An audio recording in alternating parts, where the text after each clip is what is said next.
Hello and welcome to the 30th episode of Camerata Pacifica's Concerts at Home. My name is Adrian Spence. I'm the artistic director for Camerata Pacifica. So no matter what's going on in the outside world, let's just hide out here for the next hour or so. And this will be a nice distraction today. This is a particularly fun and brilliant virtuosic program with a really interesting interview in the middle of it. Let's get started with music right away. And this is a performance by our clarinetist, Jose Franch-Ballester, his colleague, Jonathan Girard on piano. It's a gift from Jose, recorded at the University of British Columbia in Vancouver.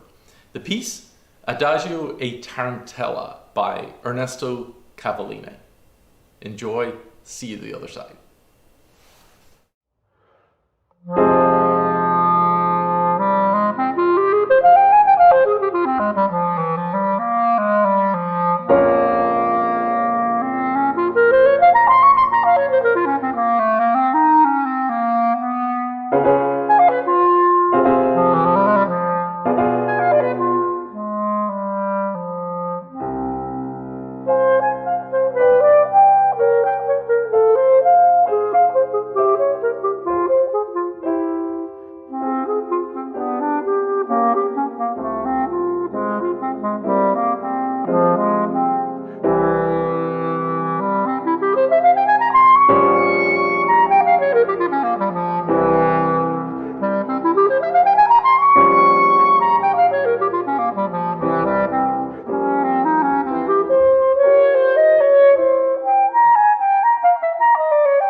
Welcome, Jose. How's it going, man?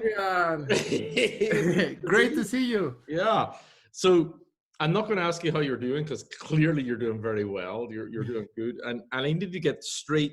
There's so many things I want to speak with you about today. So, and it's all about the clarinet. So we just heard this fabulous piece, the Adagio at Tarantella by an Ernesto Cavallini. And I love this music, and I love it in the hands of somebody like you. Cavallini was born a clarinetist, Italian clarinetist, born in Milan. His dates are 1807 to 1874. And that piece was written in 1869. And a lot of this music is written because the instrument had advanced, so players had to write their own music to show off what the instrument could do. And in that it's really not very good music. So in the hands of if you hear it with a mediocre player, it's just so dull. But if you hear it with good players, it is so fun and fantastic and show-offy. And then the last piece we're going to do in the program today is the whole Destenay trio with you and Nick Daniel, which is the same thing. It's designed to show off these instruments and the virtuosos. However, every time I look at you, or if anybody looks at a video of you on Camerata Pacifica, every time you see you, you're blinking, you've got a different clarinet, dude. So, and of course I know you, and so very much like what was happening in the late 19th century, where the instrument had just evolved to where all the key work and it could play chromatically very well. You're constantly pushing and trying to make it better, yes. Right? Because I know you're not somebody who takes their instrument and go, "This is great. I'm going to play this for the rest of my life." You're satisfied for about a week. You're right. You know me very well. So right off the bat, so we've got a special guest coming later who we'll introduce in a moment. But I think one of the most obvious things when people look at these videos, especially in today's videos, is the mouthpiece and what you blow into. So before we look at the rest of the clarinet, why do you, what's the clear mouthpiece? What's the fancy ligature? What are you using for reeds?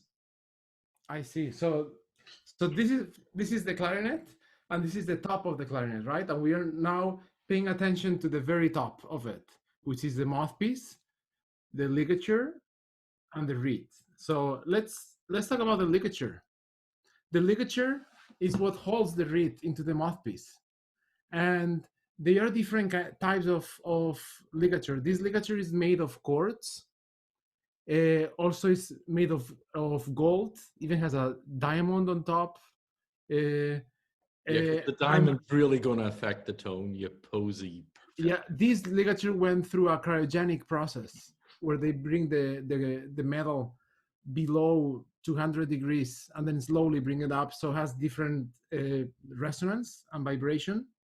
And this is the ligature I've been playing for the most of the time. The regular clarinet ligatures are the metal ones that a lot of people will recognize, these ones that you just put here and screw, and it holds the reed, right? So everybody who ever has played in a wind band probably using these ones, the metal ones. And then is the reed. And as you see, I'm using plastic reeds. So normal reeds are made from cane? From cane. They are made of cane. But I would say that on the last 10 years or more, there's been a Canadian company called Leger, which is, they've been investigating and investing, developing reeds, and they become better and better, to a way that I only play plastic reeds right now. I only own plastic reeds, and it's fantastic, because before, if I was in Vancouver and I had to go to California and it was warmer, with a wooden reed I would have to change things. I would adjust it, do things. With this, I just put a reed, go and play. So The clarinet squeaks because of tell the me. story because I love this story that you share. Tell people when you were using cane reeds what your reed selection process. Yes, when I was using cane reeds, I will open a box of reeds. From a box of 10 reeds, I will pick maybe 2, 3 reeds, and then I will play those 2, 3 reeds for weeks, only a minute every day. Then I will sand it a little bit. I will start adjusting it and keep playing that reed slowly. And then the best of those reeds, they will go into my box of reeds where I use. And then I will have, once those reeds will be on my box, I will be opening more boxes of reeds, and they will be rotating, having this process. And it was fun, and I love doing that. And uh, and wooden reeds, they're the traditional reeds, and they sound fantastic. Only that for my lifestyle and for what I do, this is helping me much more. So a lot of your practice time, a lot of your time devoted to clarinet was spent on reed selection. Yes. Wow. And how long would a wooden reed last? And I guess that would depend on weather and humidity and. Yes, but maybe, I don't know, a month, maybe less. I have friends that they have different systems. They just open a box, pick 1, 2 reeds, play a concert with it, and then they get rid of the reed because kind of dies if you do that too soon, right? So if I always like playing on reeds that they're not new, that they are more like towards the end of their life because they're more flexible, and I call it they're more musical in a way. But they are almost at the end of their lives, so you need to do that kind of process. That's what I was doing. That's like drinking Guinness. You don't want to be at the start of the keg. You don't want to be at the end of the keg. You want to be right in the middle of it. But I remember when you were introducing the synthetic reeds, and you would ask us to sit and listen to the difference, and we couldn't tell the difference. Yeah, I remember that. It was amazing. Wow, and then for you, what you love, those times, Adrian. right? So, but you must love it because you just pull the plastic reed out or the synthetic reed out and just boom, it's there every time. What's the lifespan of a synthetic reed? Wow, for me is a very long time. I kind of rotate reeds after months because I need to get something new. Mm-hmm.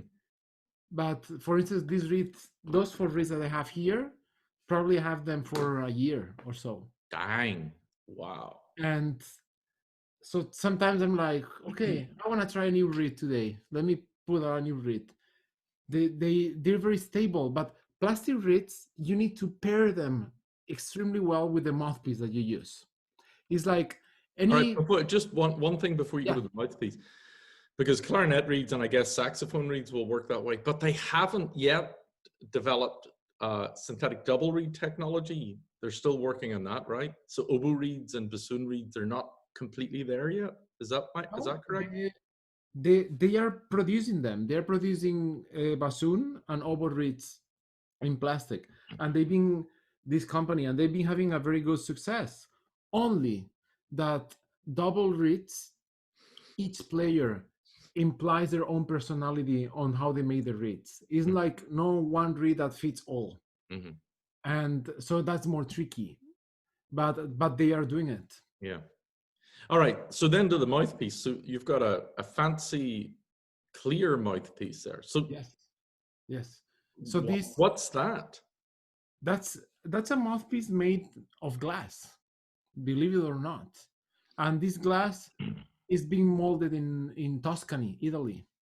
And the company is called Pomarico, and they're near Milano in Italy, and they developed this mouthpiece with a good friend of mine, and for Bakun clarinets that they distribute the mouthpiece. And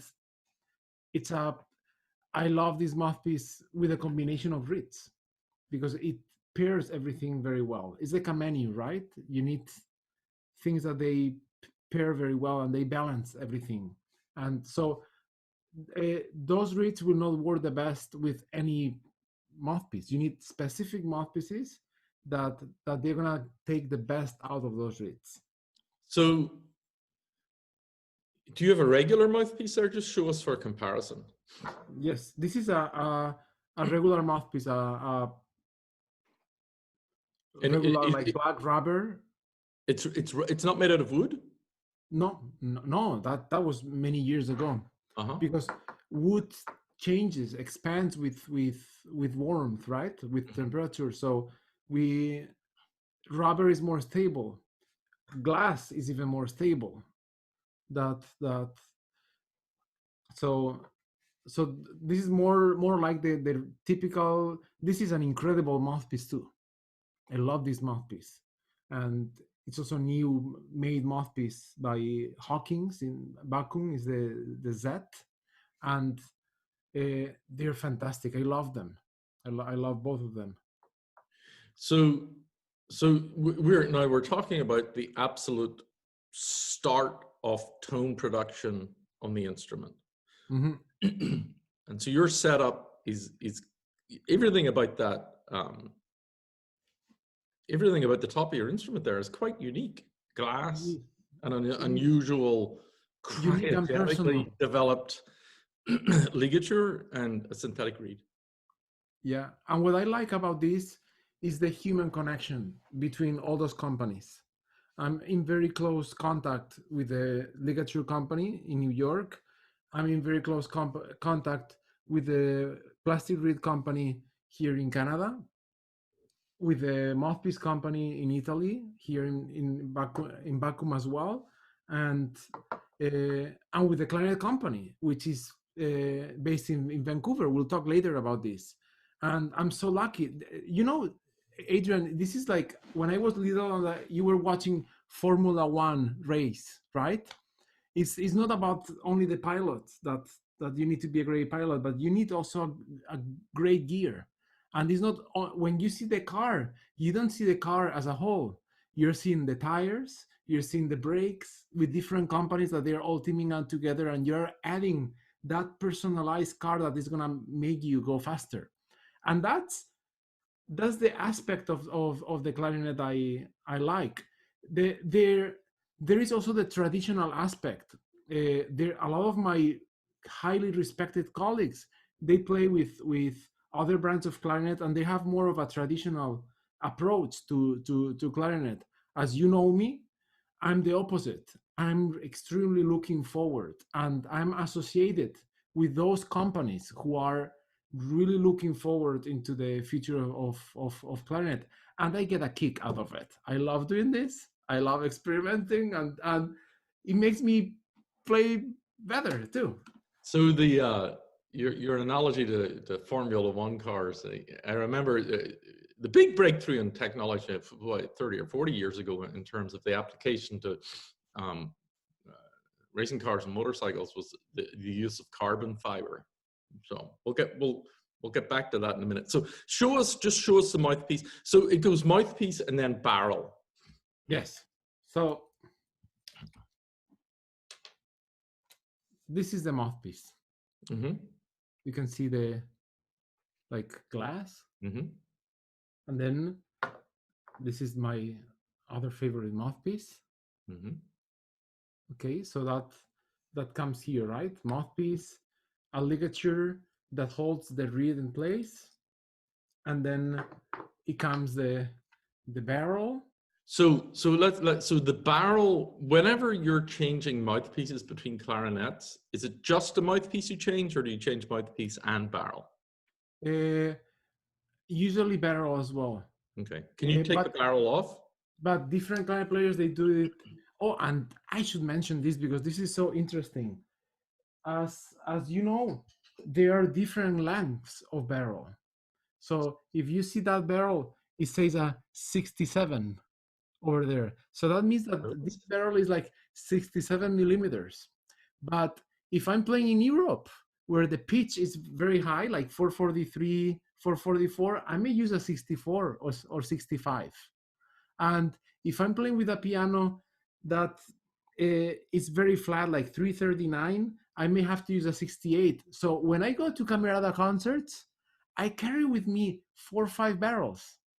And depending of the intonation of the group and the pitch of the piano and variables like how hot, the temperature of the hall, how cold, I will change the barrels to be on. And then the fun part of the barrels is that you have many shapes of barrels. And you can I show you something?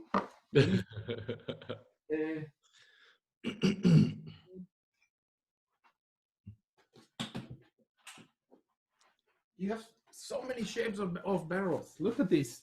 This is like my one of the barrel cases that I use. So this is the barrel that I have, but you have a barrel with this kind of other shape. You have a barrel with another kind of wood. This is granadilla wood. This goes back to the Baroque period. Yeah, this is a barrel made of cocobolo, like this one, but a different shape, different boards inside. All of this changes the sound of the clarinet a lot, and the intonation, and sometimes if I'm playing, you mentioned that I change a lot on Camerata Pacifica concerts, right? But sometimes I even change the barrel or the reed or something for a specific piece that we are playing at Camerata. It's like a race car changing the tires because on the place that they're going to be riding is raining and they need something different. So I'm using all those variables to adjust and transform the sound into the repertoire that we play as well. All right. We're going to bring in a special guest, and we're going to go and get into the body of your clarinet. First of all, we're going to take a break and listen to some music, and it's not going to be clarinet music. So we're going to clear our heads for a second. And this is from a performance February 16, 2018 with the violist Paul Coletti and pianist Warren Jones. And this is a beautiful piece for viola and piano by Rebecca Clarke called Morpheus. See you in a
Hi, everybody. Welcome back to today's concert at home. I'm here with my friend Adrian Spence, and we are talking about the clarinet. And I thought that why we don't invite the mastermind behind the clarinets I play. And I'm so thankful that Maury Bakun, who is the president of Bakun Clarinets, was able to join us today. And here it is, Maury, welcome. Thank you so much for being with us today. I'm, as I said before, I want to be associated with these companies that they look forward into the future of instrument making, and he's the mind after this. He's the one that has changed, revolutionized the world, the entire clarinet world, with what he's been doing with the instrument. And so, Maury, again, thank you so much for being with us.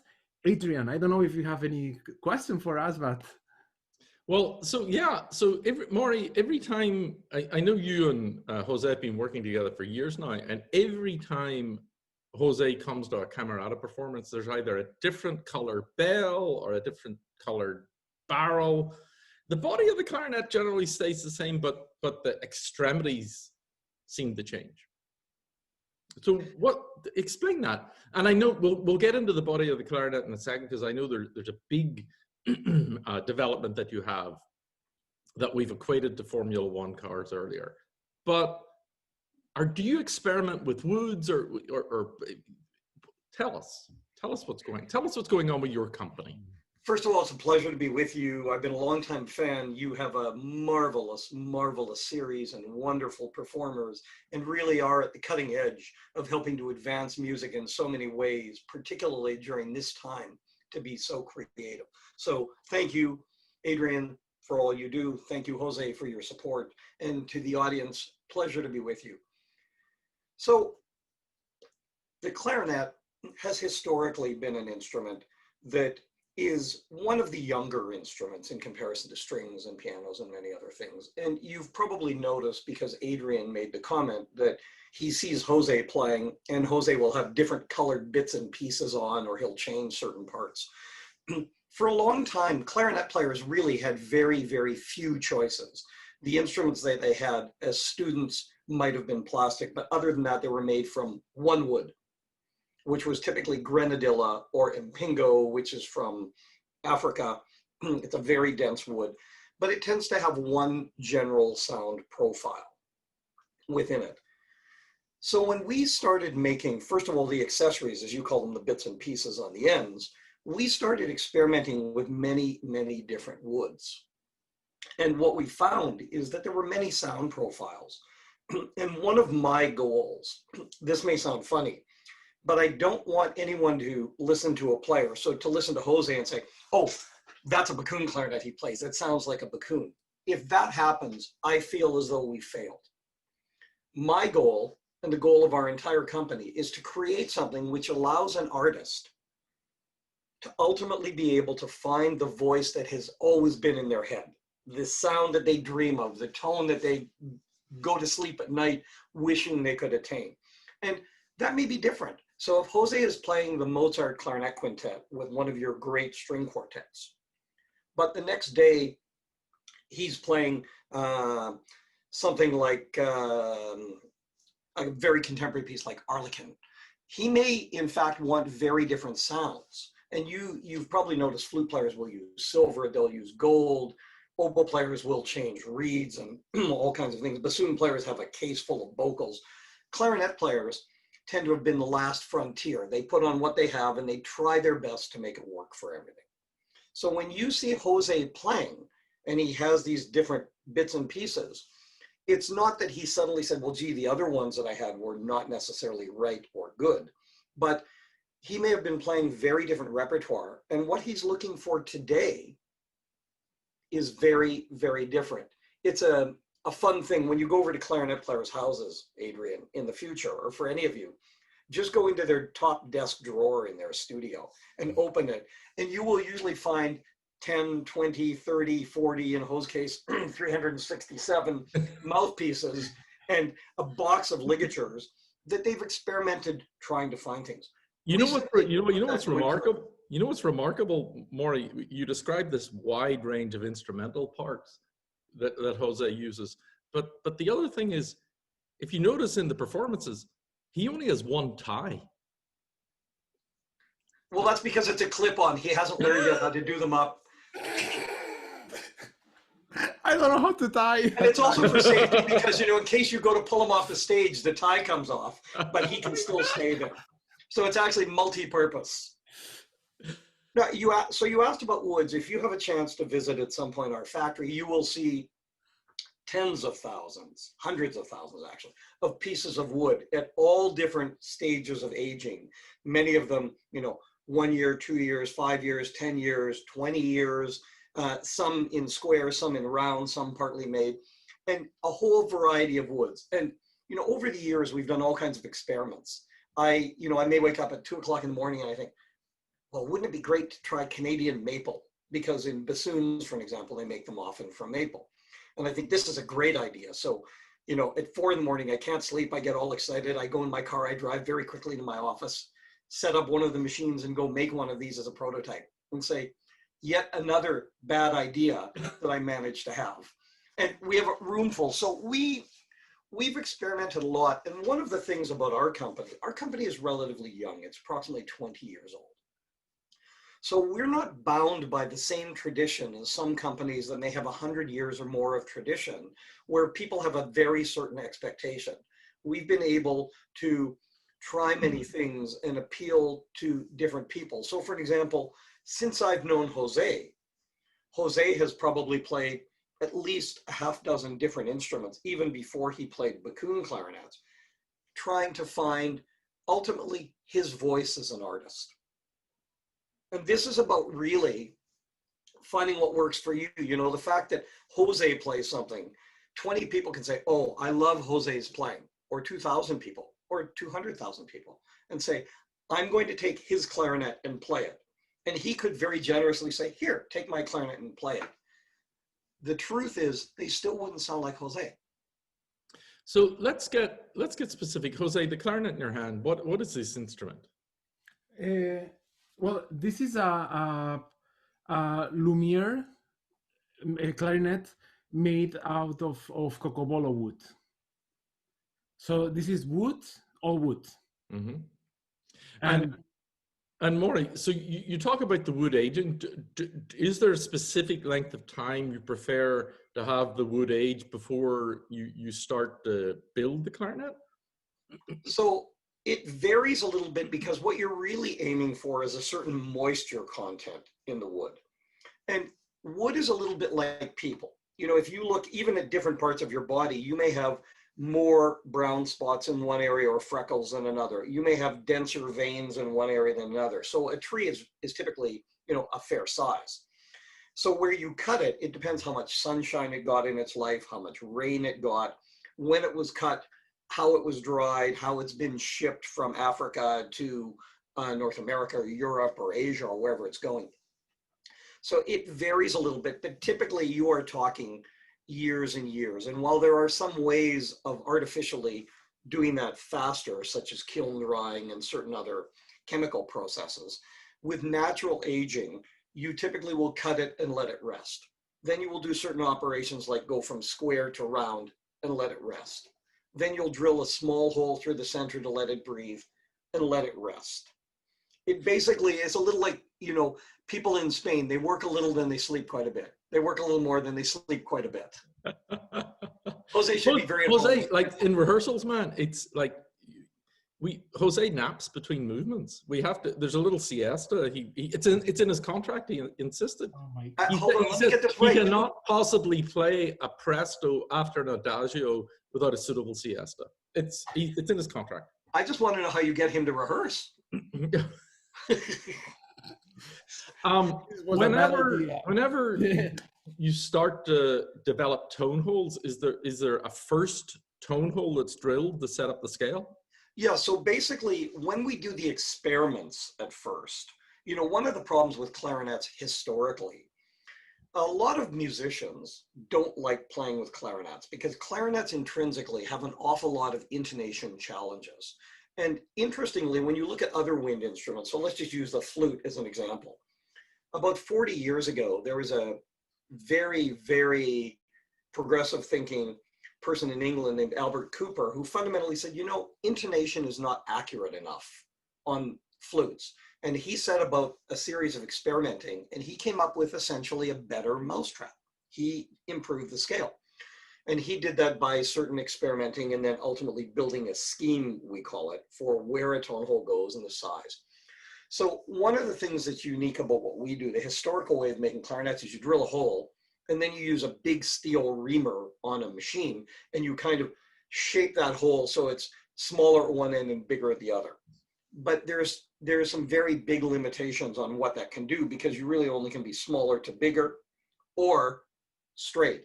So we worked with some very sophisticated tooling manufacturers for big machines, computer numerically controlled machines.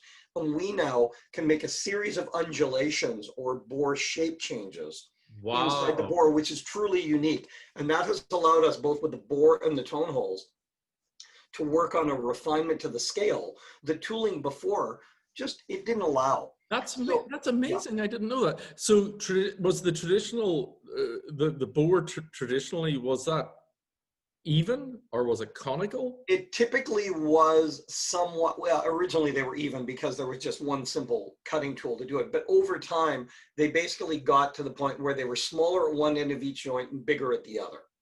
And that was to try and control what are called the 12th. So if Jose holds his clarinet up, you'll notice on the back of the clarinet, there's one little key called a register key. And part of what makes a clarinet unique as compared to all other wind instruments typically overblow by an octave. That key will make you overblow by the 12th. And that makes tuning the instrument extremely complicated because you can have the same fingering where one note is very sharp, but then you put the 12th on and it's very flat, or vice versa, as the case may be. And part of that was because the bore shape didn't allow you to modify those things. So what we've done is we've come up with ways by shaping the bore to be able to control that. This is so cool. My head has just gone a little bit. Yeah, and the other great unknown, Adrian, is that, you know, every maker, and I'll try and be as non-denominational as I can about the advantages of different makes or what our strengths or weaknesses may be. But every maker has one very fundamental challenge. And that's that even if we design, and we spend thousands of hours designing what we think is the best instrument humanly possible, what we are missing at that point, in most cases, is the individual player. So as an example, if you were both in my office right now, if I used a thermometer, which these days we all seem to be using every day to check ourselves because we want to make sure that we're healthy, your body temperature, Adrian, might be 98.6. Jose's body temperature might be 98. Well, that difference is virtually the same as when you go on stage and the instrument gets warmer or colder and the pitch changes with a piano or a violin. But as a maker, you normally can't do that. So after we make the instrument, if I have a chance to work with a player, in normal times, we would sit down together, and I've done this with Jose a number of times with different instruments over the years, and then he would play the instrument and he would say, you know, Maury, the F sharp to me, I wish it was more brilliant, or the G sharp seems to me a little low in pitch. What do you find? I try never to argue with the player because it's not a matter of right or wrong. If I say, well, it's right, but he sounds flat, then it's just wrong. So we will then fine tune that instrument for him. And again, if he's playing with Camerata Pacifica, and let's say your groups are tuning it, your pianos are 440. Well, that's different if he suddenly was going over and playing in Berlin Philharmonic Hall in a chamber group and their piano was tuned at 444. Right. So we would make adjustments for that. We're running out of time. We could do the whole day on this. So to bring us to the conclusion, let's go to your Formula One clarinet, Jose, because this was a radical change. Yes. Before you came on, Marty, those are Formula Ones, right? Yes. But this has a new technology or new improvement on it, which is carbon fiber. So normal clarinet is regular wood. The one I usually play, you see the carbon fiber. So it's Maury is gonna explain it better how it's been made. So one of the problems with wood is that when wood gets hot or cold, which of course it does in playing just by blowing in the body temperature, the room's 70 degrees and we blow body temperature at an average of 98.6, the walls expand and the tone holes will move and all kinds of things. As it moves, the pitch changes and also the shape. So for a player, there's a slightly different resistance. We were trying over a long time to say, how can we control this? And at one point we thought, well, wouldn't it be great if there was some way to encase it in a sleeve of silver or gold, like a flute where there was stability, or of cement, or some multi-layer wood with glue barriers and all. And one of the people in our engineering group, who's, you know, quite brilliant, said, well, how about if we used a controllable synthetic like carbon fiber? And we all thought, what a great idea. What we didn't realize at that point is the incredible technical challenge of doing it. So if you think of a ship in a bottle, what we've done is we've basically built a clarinet in a clarinet. So the inside core and the tone holes are wood, which retains the quality of wood in terms of the voice. But the outside in multi-layers is done in carbon fiber, and the carbon fiber encases it. So it basically, it's as though it takes the voice and grows it, I would say, by double. But the pitch stability is something unlike any wooden instrument that I've ever found. And so the players who have tried these have really flipped. In fact, if you order one today, I think the waiting line for them is about 2 years, and that's with us trying to increase it. But there's just no way, given the complexity, that we can possibly meet the demand of these instruments at this point. But it looks beautiful, it feels beautiful. And in all the measuring I've done, when they come back for work or for any kind of adjustments, the measurements have maintained themselves perfectly. And in all the years I've done this work, I've never seen that with any wooden instrument. They always change. This has been fascinating. Mm. I think in the classical music world, I know I'm guilty of this. There's a certain we've become so close to our instruments and close to the traditional build. And Jose is not that. Jose is like, what's tomorrow going to give me? You know, and every time he would come, I'm sort of used to it now. But at the start, my skeptometer was way over here. But then he'd play, and he'd say, compare it, and it so. Well, and Jose is one of the most discerning and particular players that I know, even though I have the chance to work with many of the world's top players. He is critical on a level which is very rare, and he is attentive to details that really, frankly, escape a great many players. And the other thing is, a soloist, his needs are much more diverse, because if you take the average orchestra player, they're playing in one hall with one set group of players most of the time. As a soloist and chamber musician, you're traveling and constantly creating a very different environment and ambience. Well, we're going to go to some music and hear Jose's fabulousness. This is Jose Franch-Ballester, the oboist Nicholas Daniel, and the pianist Molly Morkoski in the Destenay trio for oboe, clarinet, and piano. And this was recorded November 20, 2015. Jose, as always, my friend. Maury, brilliant. Thank you for sharing all that. Pleasure to share the time together, gentlemen. Yeah. All right. Here's the music. See you next week.